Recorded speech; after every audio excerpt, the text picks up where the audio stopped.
Assalamualaikum warahmatullahi wabarakatuh.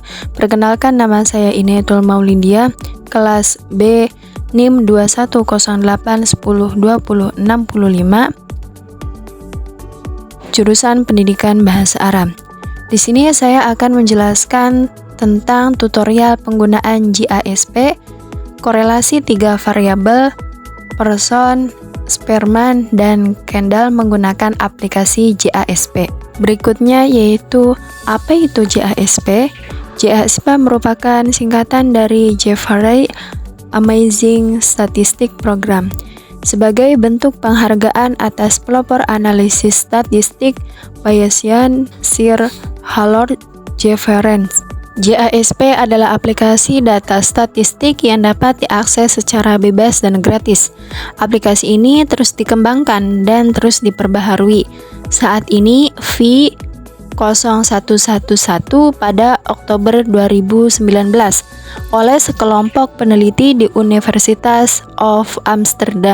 Tujuan mereka adalah mengembangkan sebuah program statistik yang dapat diakses secara bebas dan gratis yang mencakup teknik statistik dasar dan teknik yang lebih kompleks dengan menekankan utama pada tampilan yang lebih sederhana. Beda dengan program statistik pada umumnya, GASP menyediakan tampilan sederhana, menu yang mudah diakses, data analisis secara langsung, yaitu real time, ketika pengguna memilih menu dan data tertentu, serta hasil dapat langsung dilihat pada layar. Langsung saja ke tutorial penggunaan GASP-nya. Berikut aku akan berbagi tentang bagaimana cara uji korelasi 3 variabel menggunakan aplikasi GASP. Ya, langsung saja teman-teman, aku akan menunjukkan contoh data yang sudah aku sediakan di sini. Ya, kita buka terlebih dahulu aplikasi GASP-nya.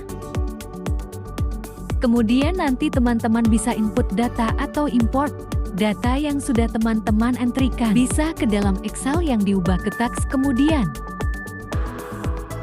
aplikasi Stata ataupun SPS juga bisa kita gunakan dan bisa cocok dengan GASP ini.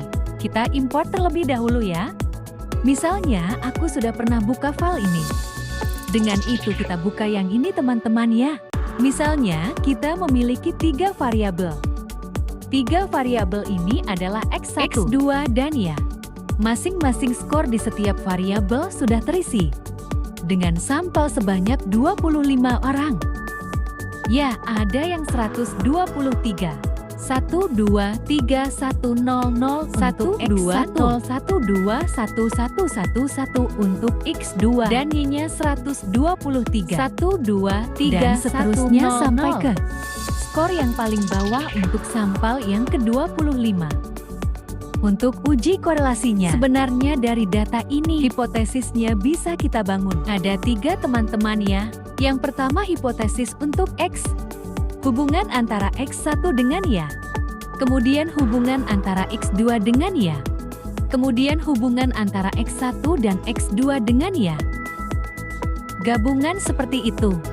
Untuk uji korelasinya teman-teman bisa pilih di regression.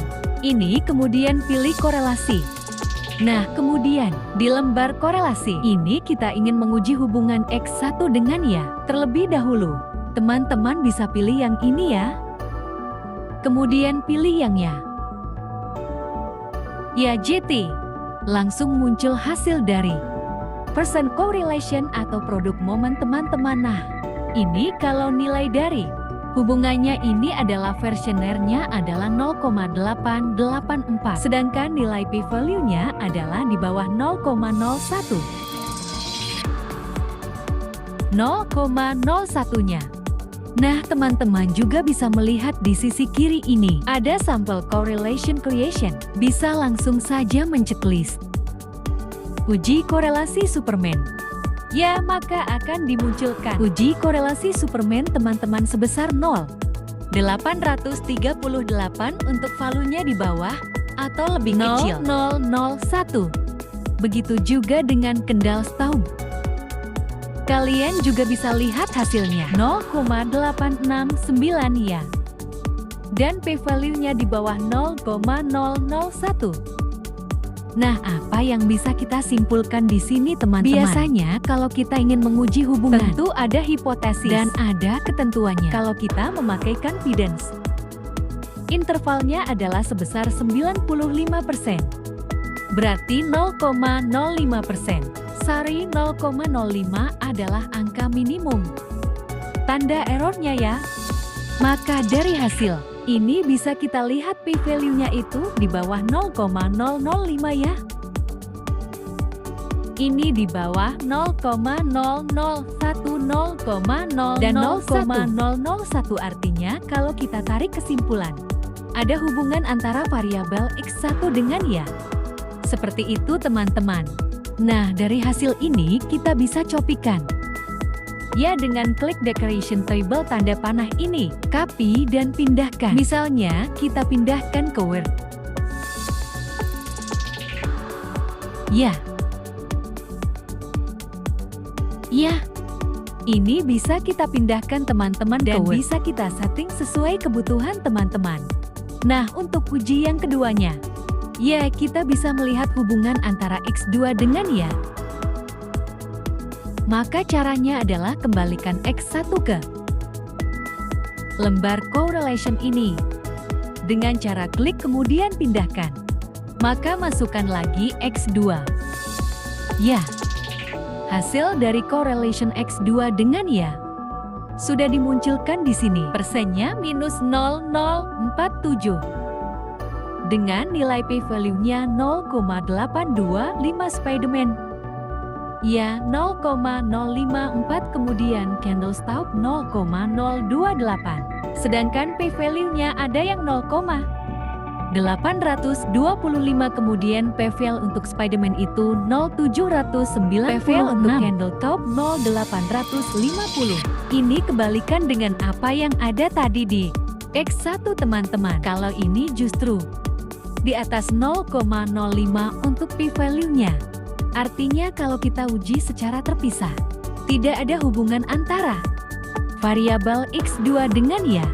Karena confidence-nya di atas 0,05 September arti itu. Nah, ini tentunya kalau di penelitian, ya tidak menjadi masalah kalau tidak ada hubungan gitu. Jangan sampai kita ngubah data atau berbuat curang untuk. Bagaimana caranya penelitian kita menjadi ada hubungan gitu? Jadi tidak mendasar lagi teman-teman. Untuk nantinya kalau kita melakukan perubahan seperti itu. Nah, untuk yang ketiga, kita ingin melihat hubungan antara gabungan dari X1 dan X2 dengan Y. Maka caranya adalah X1-nya ini pindahkan lagi teman-teman ke variabel ini. Ya, nah di sini sudah ada 3 hasil ya. 3 hasil untuk variabel ya. Nah di sini X1 dengan X2 itu bisa juga kita lihat teman-teman. Sedangkan X1, X2 dan Y itu untuk korelasi. Y-nya itu sebesar 0,884. X1 ya eksperimen rahu 0,838. X1-nya di sini. Kemudian candle TB 0,869 ya. Dan kalau rata-ratanya adalah di bawah 0,6001 untuk value-nya. Sedangkan X2-nya seperti yang kalian lihat di sini, ya 0,047 ya. Kemudian 0,054 ya untuk Firman. Dan semuanya kendal cut-nya 0028.